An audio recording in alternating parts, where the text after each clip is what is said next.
started the session, we had a very good preliminary remarks by Han Song-kit and Kun Thanin. Both has gave us a lot of thoughts of what is coming next for ASEAN, for Thailand, and I think that they have touched a lot on Japan. So we are very lucky today to have with us the ambassador from Japan, ambassador of Thailand from Japan, Ambassador Vilasak.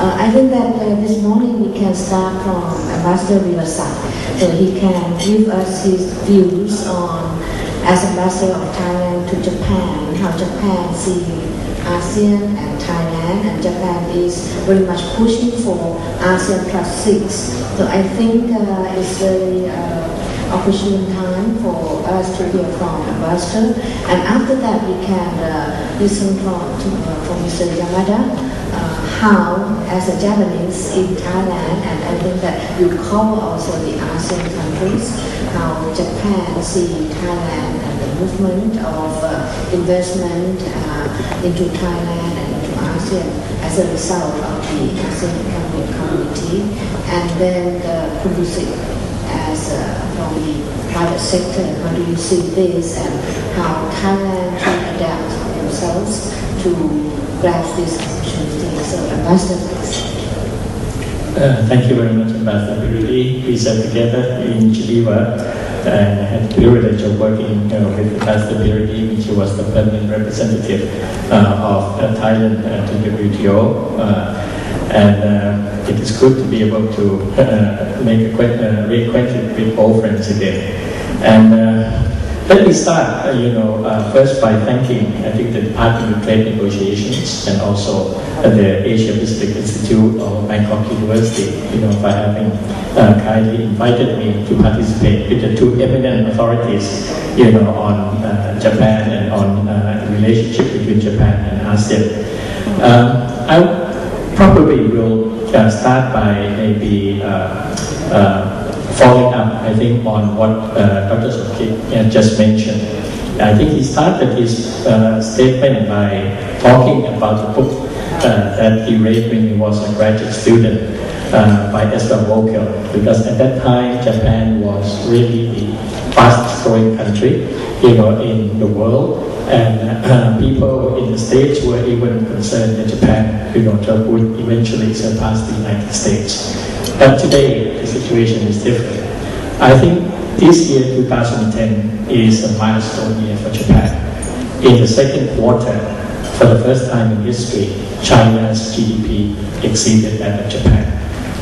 And although in terms of the nominal GDP per capita, Japan still is about 10 times that of China. So there's still a long way for China to be able to catch up with Japan in terms of standard of living. But be that as it may, this year is a milestone for Japan, because also a new government in Japan has taken power. Actually, the first or the second government in the past 50 years. And the present government, has, I think, spoken to the Japanese people frankly about the challenges confronting Japan. At present, Japan has one of the biggest problems is the shrinking domestic markets. Japan is probably the only advanced developed country that is facing deflation. For the past 17 months, the CPI index has fallen.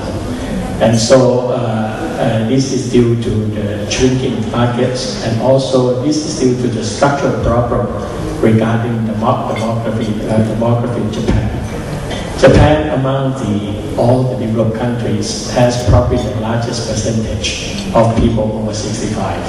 I think last week the statistic just came out that there are approximately nearly 30 million people in Japan who is over 65. That's nearly 1/4, every 1 in 4. So the purchasing power of the domestic market is decreasing.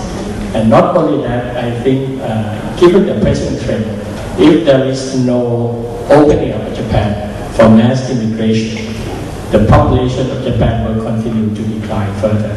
And this will result in a number of domestic industries having to be transferred out to Japan.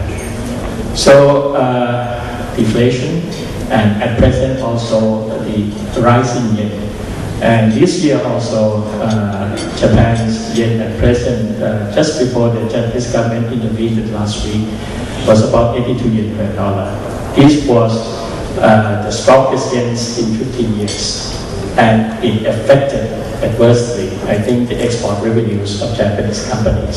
So there is tremendous pressure by the private sector of Japan for the government to act, and the government did act, I think, using around nearly $24 billion to strengthen the yen, and the yen has moved up from 82 to 85. But for how long, nobody knows, because this is a unilateral intervention by Japan without the support coordination, from EU or US. So Japan is facing a chronic inflation, an increasing burden on the government and on the tax revenue by the increasing number of old age people it has to support.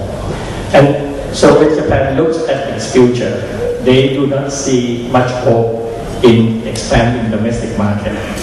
So both, I think, the private sector of Japan, the Kenan Ren, and also the new government, I think both of them have come to the conclusion that the future growth of Japan must come from outside. And that's why the Japanese government has come out with a new, what they call new growth strategy.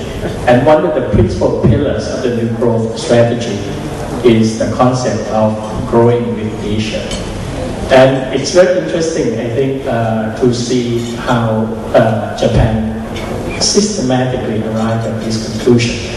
I think in the white paper of the Japanese economy was released in July this year, Japan, analyzed the global economic situation, and very interesting numbers came up, I think, which may be useful, I think, to our own entrepreneurs when we look at the global economy, about where our future market will be.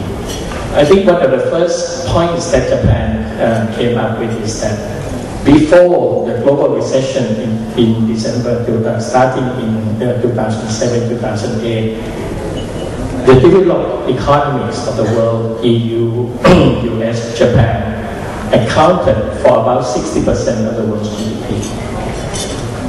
After the global recession, which I think an American research institute just declared that the global recession ended in the middle of June last year, the advanced developed countries' share in the world GDP will be reduced from 60 to 40%, while the emerging economies' growth share in the world's GDP will rise from 40% to 60%. So the conclusion is that for the future growth in the economy, the growth poles will not be in the traditional markets of US and EU, and including Japan, but the growth poles will be in the so-called emerging economies. For example, the 12 countries which are not advanced developed countries in the G20, Australia, Turkey, India, Russia, these are the growing economies. What are they lumped together is called emerging economies. So Japan is adjusting its marketing strategy accordingly. Will be, for example, the government itself has set up a new office in Ganosho called Office of Emerging Economies. It has already announced a plan that it will shift or redistribute its human resources, in the government, from the developed countries to emerging economies. So the emerging economies will be the focus of Japanese marketing strategy in the future. And then they analyze further that among the emerging economies, the Asia's emerging economies will account for nearly 40%, of the growth poles. So they are narrowing or defining further their marketing strategy to the emerging Asian economies. And this is the reason behind the new strategy of growing with Asia. And then the government then, looks at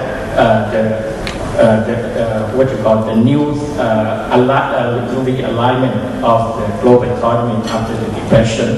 which shows that emerging economies will be new growth, in particular the Asia's emerging economies. And then they look at, they do, I think, what we call the SWOT analysis, the strength and weakness analysis. And they come up to the conclusion that the strength of Japan is in infrastructure systems. So the government, together with the private sectors, now are joining hands together to go out and to get contracts for the Japanese companies. And they look at Asia, and they see that according to the ADB, in the next 10 years from 2010 to 2020, the biggest money will be in the infrastructure development. And the figures that ADB gave was about $8 trillion. If we multiply, that's about 264 million baht. It is a huge sum of money. And they further analyze that of these $8 trillion in infrastructure money that will be there in the next 10 years, half will be in the energy sector. About